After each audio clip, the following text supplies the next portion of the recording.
Gamal Abina, certains analystes et certains experts comme vous disent déjà qu'en réalité, derrière l'Ukraine ou derrière le conflit en Ukraine, finalement, c'est toute la géopolitique planétaire, pardon, qui est remise en question. Est-ce que vous partagez cet avis, Gamal Abina? Toute la géopolitique planétaire remise en question, oui, de fait, parce que je pense que la stratégie américaine, il faut revenir un petit peu en arrière pour se rendre compte de ce qui a été fait durant 30 ans et ce qui arrive aujourd'hui. La stratégie des États-Unis et des penseurs américains, effectivement, sur un État, ça vient d'être dit, sur le déclin économique, sur un déclin en termes d'image, en termes d'hyperpuissance, comme l'appelait Védrine, cette stratégie s'est heurtée à des réalités de terrain. C'est-à-dire qu'ils essayaient de recréer un nouvel ennemi, on l'a vu avec la question de l'islam, où ils ont essayé de diaboliser beaucoup d'États musulmans demeurant. C'était plus le communisme qui avait trouvé son terme en 91-92. C'est devenu l'Irak, c'est devenu évidemment la Syrie, c'est devenu la Libye, c'est devenu le Soudan. C'est des pays qu'il fallait absolument, avec lesquels ils voulaient régler des comptes. Parce que la psychologie américaine, c'est une psychologie assez western finalement.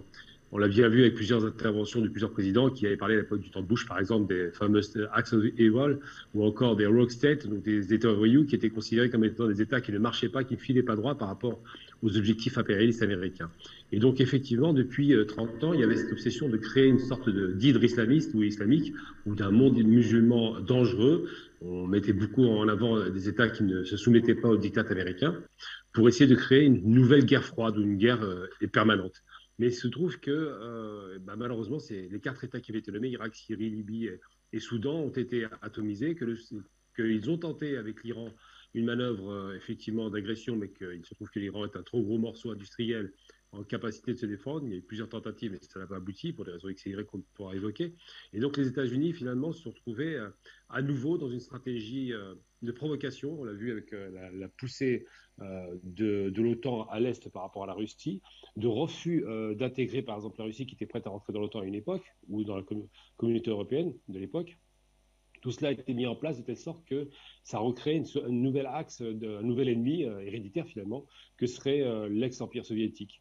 Et il se trouve qu'ils ont, en provoquant les Russes, créé, sans le vouloir sans doute, un nouvel axe, effectivement, une nouvelle force à l'Est, avec cette alliance russo-chinoise qui n'était pas attendue, mais qui a créé effectivement des conditions de justification du budget militaire faramineux aux États-Unis et d'une relance de la machine économique par l'armement. On a bien compris que l'Amérique a toujours bénéficié de la Première et Seconde Guerre mondiale en termes industriels parce que l'armement a été le porteur de leur développement économique et industriel. Et aujourd'hui, eh bien, en recréant un ennemi qui avait disparu pour un temps, eh bien, on se rend bien compte qu'effectivement, les États-Unis ont recréé un clash civilisationnel, pour le coup, à Est-Ouest, qui revient, une nouvelle guerre froide.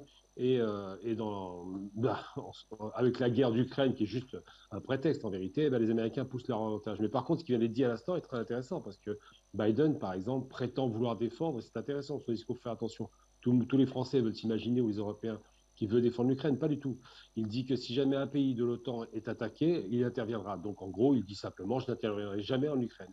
Mais par contre, il pousse à la guerre, il alimente la guerre, il ne veut pas de négociation directe entre les Russes et les Ukrainiens, et il faut croire aux Ukrainiens qu'il y a une possibilité de victoire, ce qui malheureusement sera sur le papier catastrophique, mais dans les faits est impossible. Donc aujourd'hui, les États-Unis alimentent une guerre à distance, et évidemment, ça leur profite à plein régime en termes énergétiques, en termes militaires. Enfin, on s'est bien rendu compte des contrats faramineux que les Allemands viennent de signer pour 100 milliards. Donc l'Amérique, effectivement, a décidé de relancer une guerre froide qui avait été bien éteinte durant 30 ans.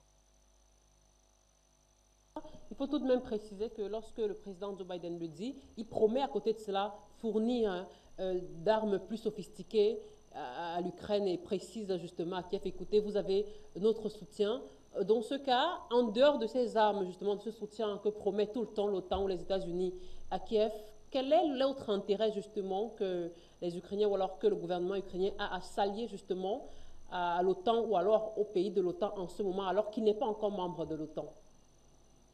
Il ne sera jamais membre de l'OTAN, cette certitude, d'abord parce qu'il ne répond pas aux critères d'éligibilité, et puis surtout parce que les Ukrainiens, malheureusement, ils n'ont pas un type très intelligent à la tête de l'État. C'est un ancien acteur un peu médiocre qui a été placé là par un oligarque. Il faut toujours ne jamais oublier que c'est un produit de la télévision ukrainienne placé par des corrompus, lui-même étant corrompu. Donc les Ukrainiens ont écouté les sirènes, les aventures, entre guillemets, ukrainiennes de croire que l'Occident allait les soutenir jusqu'au bout, en ne tenant pas compte de réalités qui était nettement antérieure à eux. La question, par exemple, du Haut-Karabakh s'est posée récemment, mais surtout la question de l'Ossétie. où les Russes sont intervenus et ont remporté la mise. Ils ont annexé ces territoires littéralement en les détachant de l'Arménie. Donc les Ukrainiens n'ont pas tenu compte de la réalité des Russes. C'est-à-dire qu'on les a provoqués très longtemps, on a tenté de les humilier, puis aujourd'hui, la Russie a décidé de sortir de ses gonds depuis d'ailleurs 2008, c'est pas d'hier, avec les différentes provocations, le placement de missiles à ses frontières. Enfin, tout cela dit quoi? Dit que l'Ukraine est tombée dans un piège. Moi, je pense que réellement, ce ne sont pas des gens très intelligents qui sont tombés dans un piège grossier, qui s'imaginent vraiment qu'ils ont une chance de victoire et de soutien absolu de la part des Occidentaux, alors qu'en vérité, le soutien est à minima sur quelques tentatives un peu ridicules de sanctions économiques, sur alimenter la guerre avec des armes qui ne sont pas forcément les meilleures d'ailleurs, parce qu'ils parlent beaucoup d'armes de haute technologie, mais à part les missiles Stinger en Afghanistan, ils n'ont pas beaucoup donné de haute technologie, les Américains. Et ne le feront pas avec l'Ukraine. Par contre, ils garantissent effectivement ce qu'on appelle un conflit de haute intensité, alimenté de façon permanente. Ça rappelle un peu la guerre Iran-Irak, où lorsqu'une des deux parties commençait à perdre la face, eh bien, on alimentait la guerre en donnant des armes. Eh bien, c'est pareil pour l'Ukraine. Bon, on ne va pas alimenter les Russes, évidemment, mais ils maintiendront toujours une sorte de tension permanente avec la possibilité de se rattraper à la dernière minute quand l'Ukraine sera débordée. Et la problématique qui se pose, c'est qu'aujourd'hui, on va avoir un demi-million de Russes sur le territoire ukrainien, c'est-à-dire qu'ils auront augmenté leur capacité offensive, et que les Ukrainiens, dès le premier jour de la guerre, ont été balayés.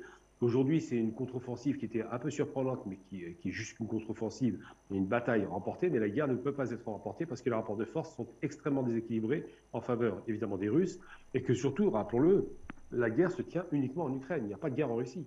C'est-à-dire que les Ukrainiens n'ont aucune capacité offensive. Actuellement, ils essaient de défendre des portions de territoire qui sont stratégiquement pas très importantes, mais ils sont en incapacité totale de reprendre le Donbass, évidemment la Crimée encore plus, et ils se preuve en est d'ailleurs. Hier, il y a eu une tentative, il y a eu un acte terroriste sur un pont qui relie la Crimée à l'Ukraine. Eh bien, c'est une action terroriste qui témoigne effectivement d'une action de faiblesse quand on passe par le terrorisme, c'est qu'on n'a pas les capacités de faire une guerre conventionnelle ordonnée, bien organisée, qui permet d'obtenir des résultats conséquents. D'accord.